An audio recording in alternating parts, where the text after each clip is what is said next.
Welcome to Lauren Foster's, where we talk about all things foster care and adoption related. And we are once again in the car because this time we are headed to court. And I need to make a whole video sometime in the future just about court in general. I feel like we've been down this road a million times at least 3 different courthouses, if not 4 different courthouses in different states. Altogether, we've fostered in 3 states, so we've kind of done the courthouse thing in different places. If you are new to my channel, we have fostered in 3 states now. We've had several cases come through our home, but we are adoptive parents of 3 separate cases, 4 kids in those represented in those cases, and we are also foster parents of 1 case right now that we are hoping to adopt. They've already tried reunification. Reunification did not pan out. And this is one of the rare cases where children do not want to be reunified. I know that's not common, that's not the norm. And so if you're a new-time foster parent, or you're looking into foster care for the first time, and that sounds weird that I would even say that kids don't want to be reunified or kids want to be reunified. Maybe that's not even crossed your mind, but typically most kids want to be reunified. It really almost doesn't matter what has happened in the home.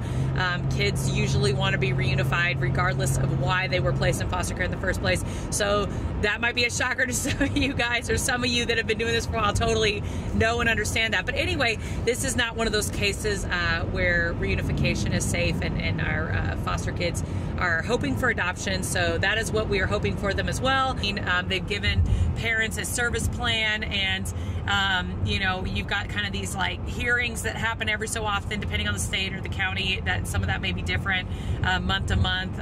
You know, they might do it every few months or every 6 months or whatever. But we are actually on our way to trial. We are on our way to our Terminating Parental Rights, also known as TPR trial. It's not our trial; it's for the kids. But so this has been a this is a rough day. This is probably our well, not probably. This is our biggest court date since this case has happened. And yeah, so how are you feeling about that big old court date today?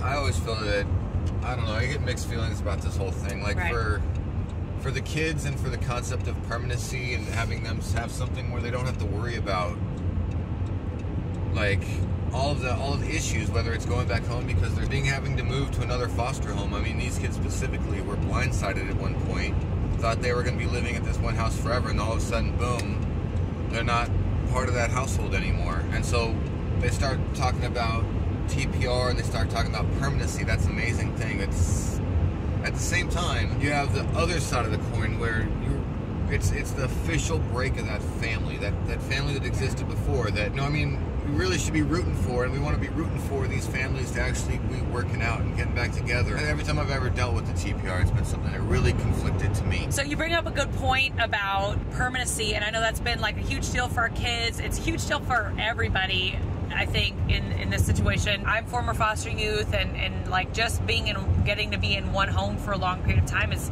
a big deal. And I know there's also some closure that comes along with having everything just done. If you're new to all of this too, please understand that trial doesn't necessarily mean the end of everything. No one's getting adopted today. There's usually in every state there's a waiting period from TPR trial to adoption. And during that waiting period, parents are allowed to appeal a lot of times, or at least try to.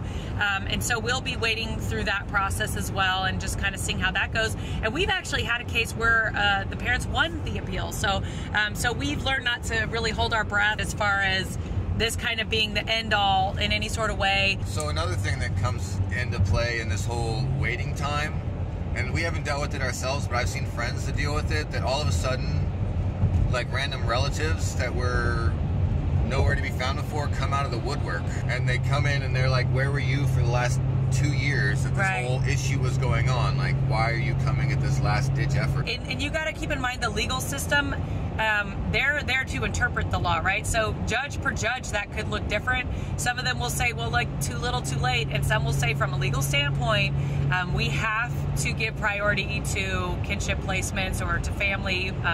So that could look a bunch of different ways, and it may not even matter what state or county you live in. It might depend on the judge. Don't get me wrong, just because they weren't there the whole time, it could be a great situation for the kids. Yeah, it's hard because I think that's something we see a lot in the foster care world, where family comes forward and we kind of, you know, go like, where have you been, and that kind of thing. But I mean, kids should get to be with family when they can, and it's hard. I mean, I'm saying that as a foster parent where I've watched broken hearts over that, but I mean, they really want families to get to stay together, and from a legal standpoint, that is what they aim for in most cases. Now, with that said, I've also seen judges say this child's very bonded with this foster parent and we don't want to separate them.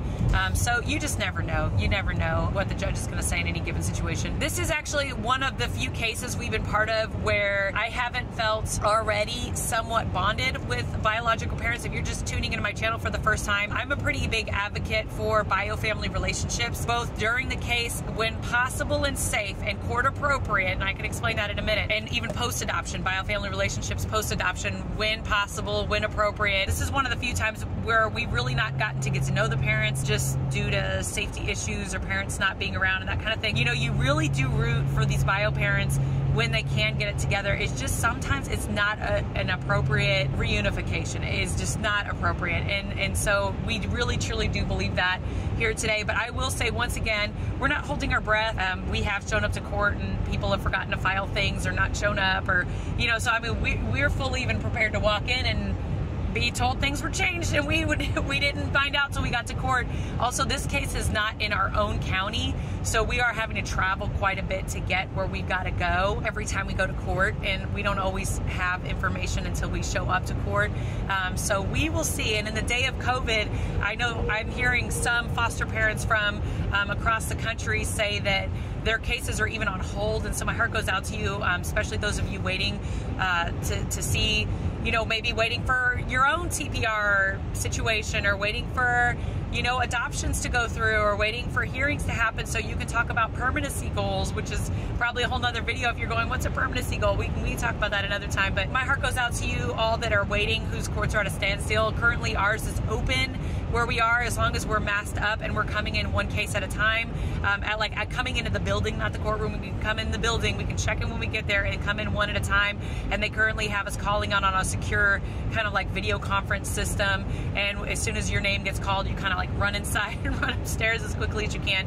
But once again, I know that's not the case for everyone in this day and time of COVID. And so once again, my heart goes out to all of you that are kind of in the waiting process and maybe even seeing this and being a little frustrated, like, oh man, you know, I wish ours wasn't at a standstill. Because once again, permanency is a huge deal for these kids, and to sit in limbo for so long, I know is so frustrating for everybody involved, even the bio parents, right? Even everybody involved. We all want answers, and we want to know what's going to happen next, because grieving and mourning and all that has to happen, and it's part of the process too. And without that closure, it's kind of hard to move on emotionally for everybody as well. So anyway, we expect a lot of emotions in our house today from our kids. I'm a very big open book kind of person, like let's lay all the cards on the table, so I've never kept things secret. I think things need to be done at an age appropriate level. I want them to know when we have court and what's going on. I think that's an important part of the process, and so they do know. And so today's going to be kind of a rough day for everybody, so we're not going to take hard feelings personally, and we're not going to look at them like behaviors, right? That's important. They're not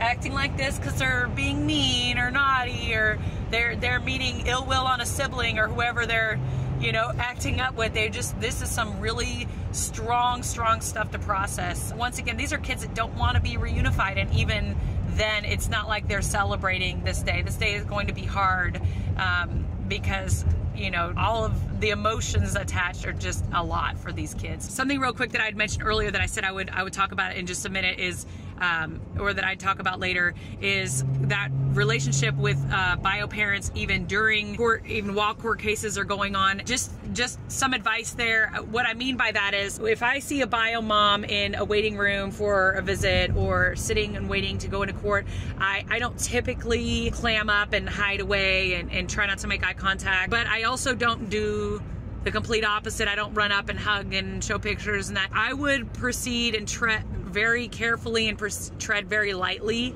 with that, but I will say I've always made an effort to introduce myself as the foster mom, or if we've been together, foster mom and foster dad, and so they know who their kids are placed with. I think that's very important, and that they know that you're rooting for them.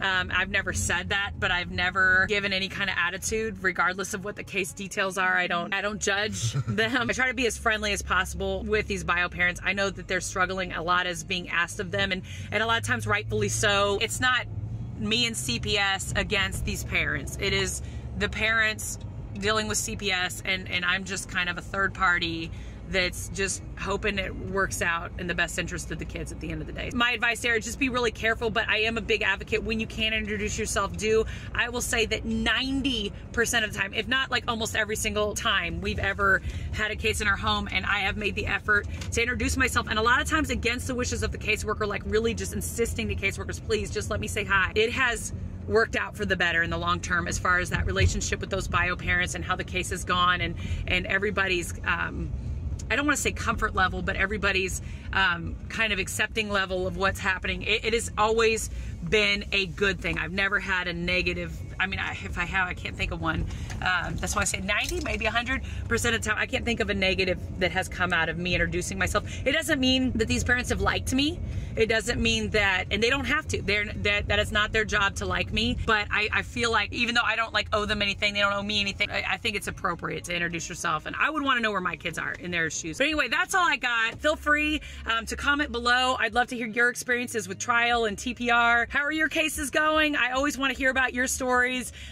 You know, have you guys already done trial? I would love to hear if you're nervous. Been there, feel you, totally get it. We're definitely nervous. We're all smiles now, but I don't know that we will be in there. I can't promise I won't cry.